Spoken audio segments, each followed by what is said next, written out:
目前肺腺癌如果是初期1期、2期最常见的是没有症状啦，顶多就是可能会有轻微一点点咳嗽而已。但是因为咳嗽这症状太常见了，所以通常大家会忽略。所以等到呢肺腺癌会等到有些人症状出来会喘啊、咳嗽有血啊，来看医生都会变成都已经是末期了啦。所以目前肺腺癌最大一个问题是太多人都是等到末期才会来就医啦。那偏偏它的发生率又是癌症里面的数1数2高啊，所以才会造成每年1万多个肺腺癌，然后里面死掉7、8千个肺腺癌。所以呢，现在肺腺癌死亡的人数也是台湾癌症之首啊。然后现在大家就会想说啊，那怎么办呢？那其实呢，以前呢，我们医疗上呢，以前会让病人照 X 光，那后来发现照 X 光来预防这肺腺癌实在是不是很好用。因为呢，如果癌症呢要在 X 光看得到呢，通常都要长到2公分，甚至有些毛玻璃的肺腺癌呢，要长到3、4公分 X 光才看得到。那这时候呢 ，X 光照到了，病人也进入第3期了，所以就有点来不及了。所以呢，后来就发现有没有更好的检查，就是发现电脑断层照起来呢，可以找到0.3啊、0.2这种小颗的小结节，然后再评估它以后是不是有可能会变癌症。那电脑断层因为辐射量比较高，所以也没有办法常常做，所以后来又发明了一个叫低剂量电脑断层。的意思就是它一样是电脑断层，可以看到你的小结节，但是呢，它的辐射量就降低到原本电脑断层的1/10。原本电脑断层做一次大概200张、300张 X 光的辐射量，降低到1/10呢，大概就只剩下20张 X 光的辐射量，那这样子就可以接受了。那目前呢，如果肺癌有担心的病人呢，我们一律常常会建议他说，你要筛检呢，就是做电脑断层。那如果可以的话，你就选这个低剂量电脑断层来做，可以筛检又减少辐射量。所以这个也是提醒大家早期筛检的重要性。等到有症状去检查等到转移到骨头，这都算是末期第4期了啦，都已经没有办法痊愈了，变成你一辈子就是只能剩下时间再靠化疗试看看，不然就是要花大钱买标靶或其他治疗，那已经没有办法治愈。所以我们想要请教，就是说肺腺癌它被称作沉默杀手，是不是说大家发现的时候可能都已经到晚期？有没有比较早期的症状是我们可以来预判？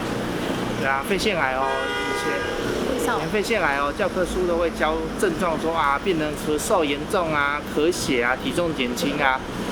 或者是一些身体疼痛啊，但是等到这些症状出来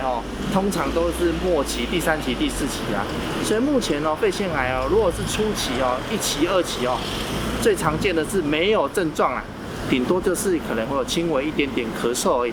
但是因为咳嗽这症状太常见了，所以通常大家会忽略。所以等到呢肺腺癌会等到有些人症状出来会喘啊、咳嗽有血啊，来看医生都会变成都已经是末期了啦。所以目前肺腺癌最大一个问题是太多人都是等到末期才会来就医啦。那偏偏它的发生率又是癌症里面的数1数2高啊，所以才会造成每年1万多个肺腺癌，然后里面死掉7、8千个肺腺癌。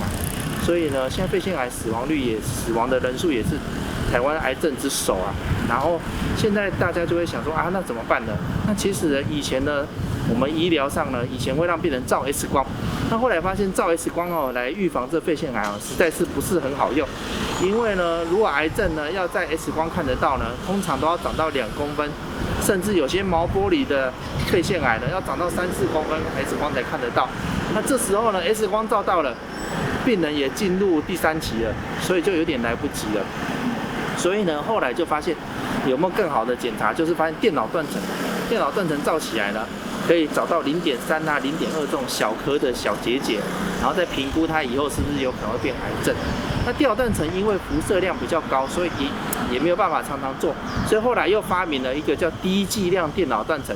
的意思就是它一样是电脑断层，可以看到你的小结节，但是呢，它的辐射量就降低到原本电脑断层的1/10。原本电脑断层做一次大概200张、300张 X 光的辐射量，降低到1/10呢，大概就只剩下20张 X 光的辐射量，那这样子就可以接受了。那目前呢，如果肺癌有担心的病人呢，我们一律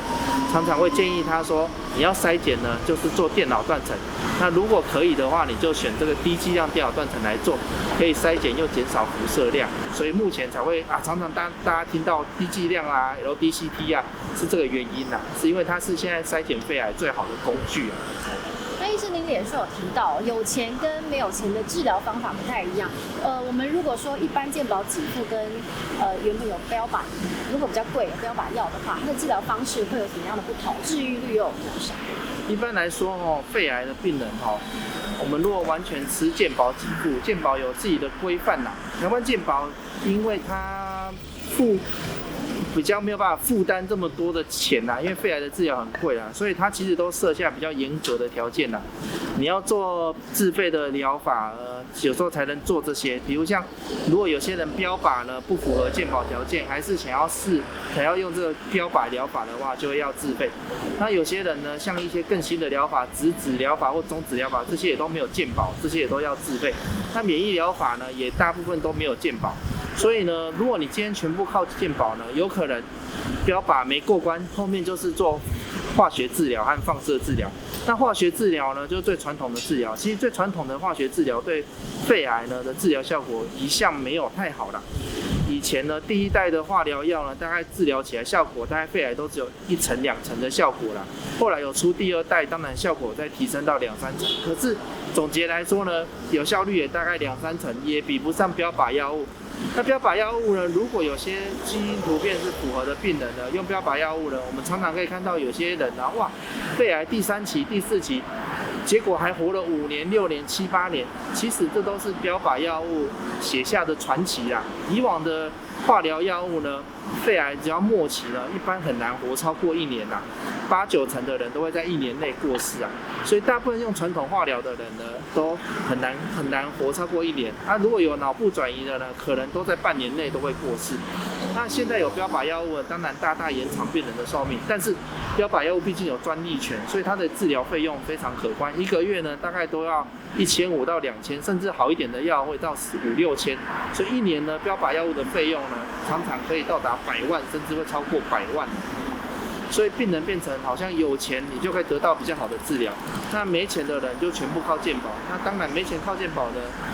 治疗的品质比较差，然后化疗也比较痛苦，那效果也比较差啦。那现在就是看政府在这一块到底要花多少钱去治疗这些病人。那当然这个有时候政府也说他也吃不下来啊，所以最后就是叫大家自己出钱啦。那其实苏医师会更想说的是，政府可以投资更多在预防癌症这一块啦。比如我们台湾的低剂量的筛检呢，目前呢政府有筛检的计划，但是呢其实还是有很多病人都不符合，而是大家都自己自费去做。那有些人如果不符合就没有自费做呢，慢慢的他万一他变成第4期呢，就会变成一个社会一个很大的一个经济负担，当然他自己也是一个家庭负担了。所以假如政府没有想要在后面的治疗花很多钱，那前面的筛检部分或许可以花更多心力去投入，让更多人早期发现癌症去开刀，后面就不用用这些标靶药物或者其他昂贵的治疗了。没错，医师，我们最后一个问题啊，就是说，通常人家说有背痛或是腰痛，腰痛也是症状之一吗？还是背痛比较常见？对，一般其实我们胸科以前很常会有一些病人变成骨科转过来啦。有些人骨头痛啊、背痛啊、手突然骨折、脚突然骨折啊，去开刀啊，然后一开刀发现里面都有癌细胞啊，结果发现是肺癌啦。因为肺癌有一个特性，就是尤其是这个肺腺癌啦，它很容易在2-3公分的时候就早期转移出去啊。然后它好发的转移部位就是骨头啊，所以有很多地方会骨头痛的病人，都还没咳嗽，第一个症状就是骨头痛、背痛。结果去看骨科或什么照 X 光，发现奇怪，肺部怎么长肿瘤了，或者是骨头里面开刀出来发现是癌细胞，最后就变成转到胸腔科，原来它是肺癌啦。所以我们才说肺癌的初期症状很不明显，在肺部呢可能没症状或者只有轻微咳嗽被你忽略，结果一转移出去也变成骨头痛，你去看骨科或什么才发现肺癌，这个真的我们非常常见的。所以这个也是提醒大家早期筛检的重要性，等到有症状去检查等到转移到骨头，这都算是末期第4期的啦，都已经没有办法痊愈了，变成你一辈子就是只能剩下时间再靠化疗试看看，不然就是要花大钱买标靶或其他治疗，那已经没有办法治愈。